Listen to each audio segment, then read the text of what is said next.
Alright, so here we have our unsanded wheel pant. It's been puttied or filled, spackled, smooth, and sanded to the profile we want. And here's the other one after initial sanding. So I don't know how well you can see. It's bull-nosed around the front end. It's radiused over the top. It's tapered at the rear, almost to a point. Let's see if I can get you a good look at it there. And the way we get our symmetry, or at least we try to, is by sanding through the layers. You see the outer layer here. Here's the line for the outer layer.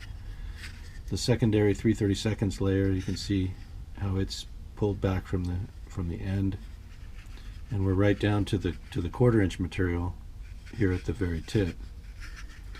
And you want those lines to look the same on both sides. So here again we have the outer layer at about the same reference datum as the opposite side. See the two sides there about the same. And then the secondary level, the 3/32 material sanded to about the same. And then we've got the 1/4 inch material bared at the tail end here. And we're into that at the end. And now these don't come to a sharp point. They merely have a taper from nose to tail, almost like an airfoil shape, like a wing. And that's pretty much what we're shooting for there, is an airfoil shape. Here you can see a bit of filler, this little whitish, where the filler actually there was a deficit there in the wood material. But anyway, at any rate, you can see that we've got a pretty decent looking wheel pant. Now I'll be filling this area in right here where we've got a little bit of a deficit of material.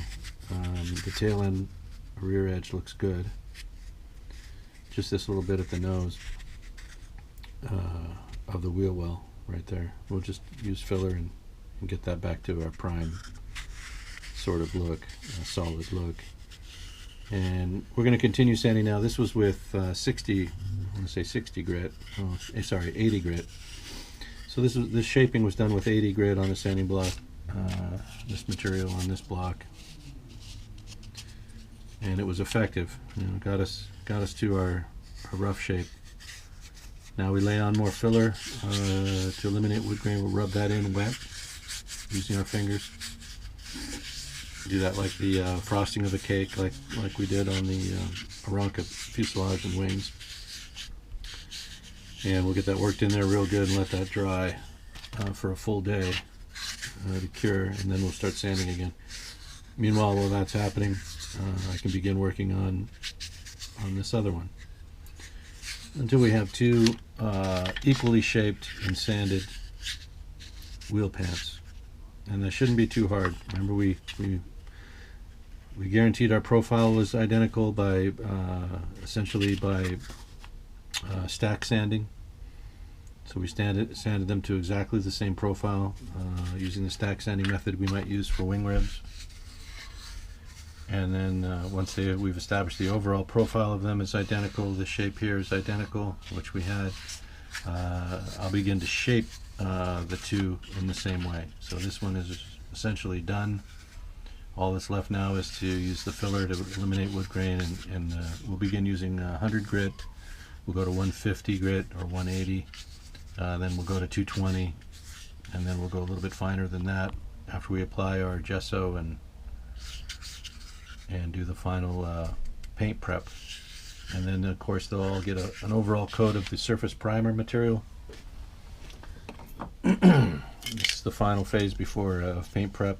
Put this stuff on, sand it with a real fine sandpaper, probably a 220, maybe a 320 grit, and we'll get our wheel pants paint prepped. And during that, and in between those steps, we'll be infilling the fuselage, finishing this up. I did put a deck in for the cabin. We have the cockpit deck, the floor, and now we have a cabin floor. I keep thinking I'm going to cut out the windows and doors on both sides here of the fuselage. I keep thinking I'm going to do that. The windows at the very least will be cut out and clear acetate applied instead of using the opaque stickers, just covering, making it look like there are windows. I'm going to probably actually put windows into it. And with that, I think we want at least a floor. And the more I think about if I go all in, it'll involve removing the top half, or this top section of fuselage here, probably from the second stringer, between this former and this former, and from the second stringer on both sides. We'll just pull this off like a battery cap on an RC airplane. We'll just cut that free once it's all infilled. We'll come back and slice that off so that I can drop seats and sidewalls into the cabin. And then I'd line the cap, the part we remove, I'd line that with material, either the 1/64th birch ply or the cardstock. We'd line that and paint it. I'm thinking of old man tan on the inside of the airplane. Probably with a darker brown leather looking seats. I think as was common with these airplanes, they were either cloth or wicker seats, and the pilot seat would be just a pan and seat back. Roscoe flew this airplane, as did the others. The Air Express, the pilot flew with a parachute pack, so the seat was just a metal pan with a metal curved back, similar to what you'd find in the mid-30s in a racing airplane. So that's what we go with in the cockpit. The only thing I'm going to end up doing with the cockpit, I'm going to use this part, this paper pattern here. Now,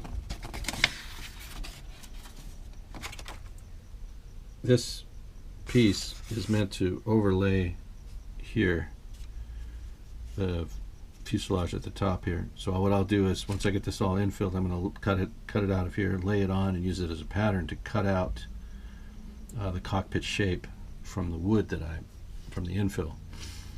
And that should give me enough room to drop a seat in over the top. And also, it might also give me enough room to just put a throttle quadrant on one side and a panel. Should give me enough room to put a panel up here against the front.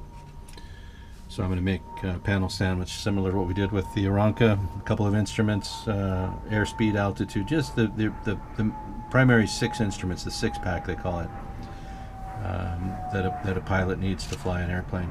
And put those 6 instruments up here on an aluminum-looking panel. I think either wood grain or aluminum panel, and then we'll the cockpit will be done. Very basic. I think I'm looking for a pilot figure that'll fit in here. Again, this is about a 1/18 scale model, so looking for a pilot that'll work, with that, given that dimension, and still fit into this cockpit. It might be a little tricky. It was a tight squeeze for anybody, really. So, also the other thing I noticed was this cockpit windshield. This configuration is not what this airplane had. This airplane, I think, had actually 5 panes, not 3. So it had a triangle here, it had a wedgy triangle here, it had the front, which was almost triangular, another triangle here, and then the final triangle off the end. This is a basic windscreen that you'd find on just virtually any aircraft, but this airplane actually had 2 more facets to the windscreen, and when I find a suitable picture, my PC is out of commission right now. I'm waiting for parts for a new one. But in the meantime, I'll eventually post a picture of what that windscreen is supposed to look like. This is incorrect for the airplane we're doing. All right. Here's our cowling. So obviously this is just the bare bones. This is the configuration of it. This is the ring, the cowling ring for the front. You can see how it tapers. I don't know if you can see that but it's skinnier on the sides. At the top, it's almost a straight line to the back. Actually, it widens upward. This tapers upward here, but on the sides taper inward. Getting a round motor to fit inside of this is going to be a trick and a half. That's why I'm saying I'm probably not going to use this. Also, that looking at the fuselage, at the nose here, if I build out an engine, if I put a pad here, let's say a 1/4-inch pad here, and then lay the engine on, that puts us out to about here. But if I stick this on, you can see the engine is probably a full inch out. Should sit a full inch away from this firewall. It should sit out here to be just inside of the nose, inside of the front of the cowling. You see how much room that is. So I'm a little concerned about how I'm going to shave enough material off of the cowling for it to fit over a round motor to that extent. In other words, the pad I'm going to have to put on here might end up being more like a good 1/2 inch or even almost 3/4 in order to get the engine to sit as far forward as it needs to sit in the cowling. It needs to sit, it needs to sit way out here. So I'm a little concerned about how that's going to fly. If I build that out that far, this out, and then have this cut open so much that it slides over all of that and comes to this point and ends up here with all of that pad and all that engine shoved way up inside of here. That means a lot of material is going to have to come off, and the engine can be no wider really than about an 1/8 inch than really where these two marks are.